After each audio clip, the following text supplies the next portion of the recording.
By the time 2025 slammed its final door shut, Meghan Markle wasn't just criticized, she was publicly dissected, dragged, mocked, exposed, and symbolically cancelled in slow motion, one humiliating moment at a time. And the most shocking part? She did it all to herself. This story isn't about one bad interview.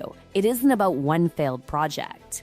It's about an entire year where everything Meghan touched collapsed, loudly, publicly, and with receipts. And it all started on day one. New Year's Day, fresh calendar, clean slate, or at least that's what Meghan wanted everyone to believe. There she was on the beach, barefoot, writing 2025 into the sand like some organic, carefree goddess of authenticity.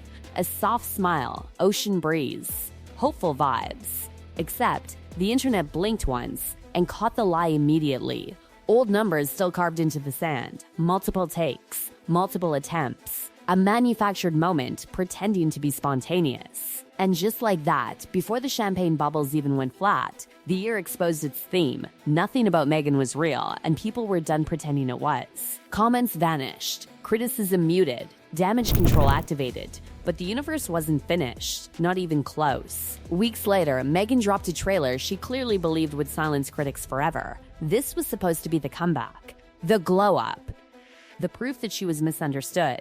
Instead, dislikes flooded in faster than praise. Borrowed house, borrowed clothes, borrowed credibility. Reviewers sharpened their knives and went in mercilessly, wildly out of touch. Control freakery.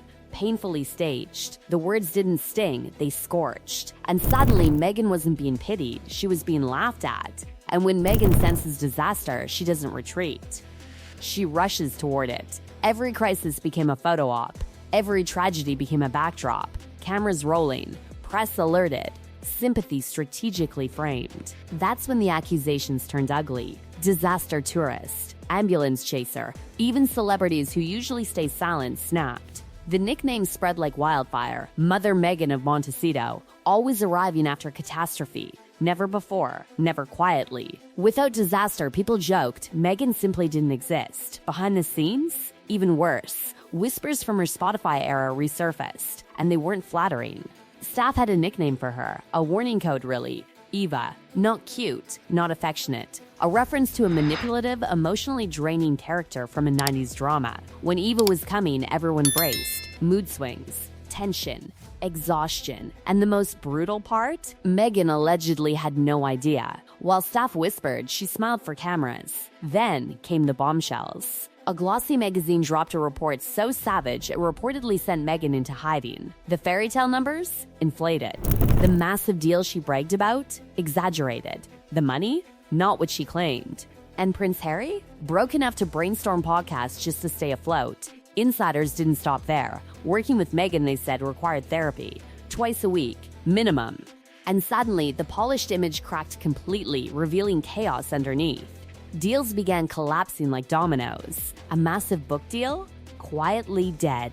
Never announced, never explained, just gone. A Netflix relationship that once sounded untouchable? Exposed as reckless. Comedians openly mocked how much money she was given without a plan. No vision, no structure, just Meghan, a camera, and endless self-importance. Chef today, philosopher tomorrow, victim always. Even Harry's friends had had enough. One by one, they vanished. Phased out, cut off. A comedian friend finally said the quiet part out loud. Once Meghan arrived, Harry disappeared. His world shrank. His circle evaporated. Everything became about her. And for the first time, the public wasn't blaming the palace anymore. They were blaming Meghan. Her social media antics didn't help. A wildfire tragedy. A displaced teen. And Meghan's response? A celebrity t-shirt request. Not housing, not aid, not money, a shirt. The backlash was brutal, performative, tone-deaf, absurd. The word ridiculous followed her like a shadow. Then came the brand disaster. A name already taken, a logo suspiciously familiar, businesses calling her out publicly. Even officials stunned at how blatant it was. Copying, borrowing, repackaging, again. Authenticity wasn't missing, it was never there. By now, even ranking sites joined the pile on. Couples people were sick of hearing about? Guess who sat comfortably at number one? Unmovable, unavoidable, exhausting. Hollywood doors closed quietly but firmly. Famous friends distanced themselves. Invitations stopped. Award ceremonies came and went without her name. A wedding guest once, now excluded entirely, and it stung. Badly. Critics ripped her shows apart. Ego trip. Cringe. Unwatchable. Podcast tanked. Reviews cratered. 1 star. 0 substance. And the cruelest line of all echoed everywhere. She's only here because she married a prince. Brands mocked her. Chefs trashed her cooking. Experts laughed at her products. Jam that failed. Tea that wasn't hers. Repackaged, relabeled, exposed. Employees fled faster than milk expires. Publicists quit. Executives walked out, one after another. By the end of 2025, Meghan Markle wasn't fighting critics anymore. She was fighting reality. And reality was winning. The second half of 2025 didn't slow the fall. It accelerated it. Because once the public smell weakness, they don't whisper anymore, they circle. By mid-year, Meghan wasn't just being criticized for bad projects, she was being questioned as a person. Her credibility, her motives, her sincerity. Everything people once defended suddenly felt fake in hindsight. Even longtime supporters started backing away like they just realized the floor beneath them was hollow. Then came the ratings. And oh, they were brutal. The cooking show, the one she treated like a personal therapy session with a camera, didn't just flop. It disappeared. Not top 10, not top 100, not even top 300. Viewers checked, rechecked, refreshed, nothing. Review scores landed with a thud so loud it echoed across entertainment media. Rotten numbers. Embarrassing averages. People admitted they watched through their fingers like it was secondhand cringe in motion. Netflix didn't clap back. They didn't defend her. They didn't hype future seasons. They quietly stepped away. The once loud, once bragged about deal was downgraded so hard it felt like a demotion disguised as mercy. No celebratory press releases. No numbers. No victory lap. Just silence. And silence, in Hollywood, is never accidental. As the business doors closed, Meghan doubled down on something else. Titles. She couldn't let go. She said she walked away from royal life. Said she wanted privacy. Said titles didn't matter. And yet, every chance she got, she clung to that name like a life raft. Sussex, Duchess, announce it, repeat it, correct people, insist on it. Even in rooms so small, the reminder felt unhinged. 3 people present, and she still needed the title said out loud. It wasn't dignity anymore. It was desperation. Then came Fashion Week, and somehow she made that awkward too.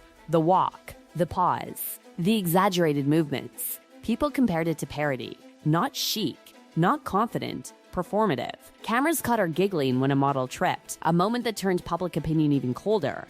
Grace, once again, missing. Empathy nowhere in sight. But nothing ignited backlash like the Paris tunnel incident.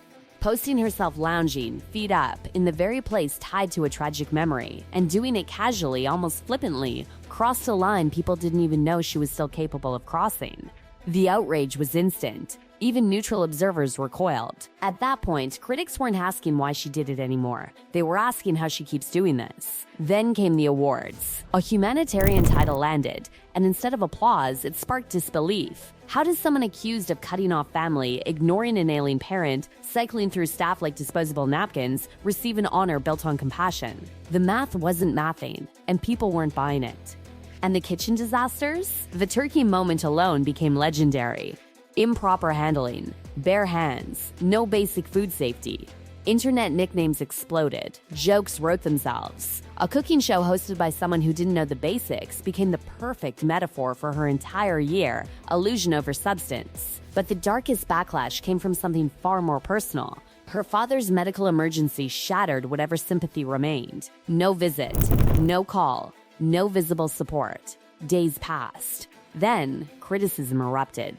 Only then did reports emerge of a letter, not even hand-delivered personally. For many, that moment sealed it. If empathy were real, they said, it wouldn't require public pressure. Financial breakdowns surfaced next. Charitable numbers that raised eyebrows. Expenses that dwarfed actual aid.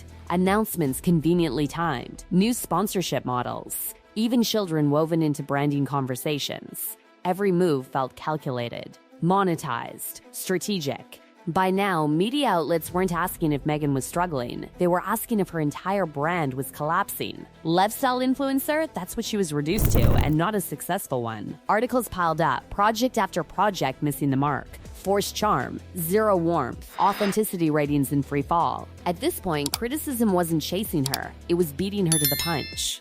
Staff exits hit double digits. Publicists came and went so fast no one remembered their names. Executives followed them out. Entire teams evaporated. Industry whispers grew louder, avoid at all costs. High stress, high ego, low payoff. And then came the final blow: isolation. She'd burned bridges with royalty. Hollywood was exhausted. The sympathy tour was over. The narrative flipped completely. No longer victims, no longer rebels, just outsiders who managed to upset everyone at once. Even their hyped-up media venture, the one promised as the future, quietly vanished. No updates, no announcements, no closure. It simply died, loud at launch, silent in death, just like so many things before it. By December, the story was no longer what will Meghan do next. It was how did it all go so wrong, so fast. 2025 didn't just humble Meghan Markle. It exposed her. Every performance stripped bare, every illusion dismantled, every carefully curated image undone by her own actions. The year didn't invent the criticism, it confirmed it. And as the clock struck midnight, one truth echoed louder than all the gossip combined. You can silence comments. You can rewrite narratives. You can stage moments and sell stories. But eventually, reality shows up. And in 2025, it showed up with receipts.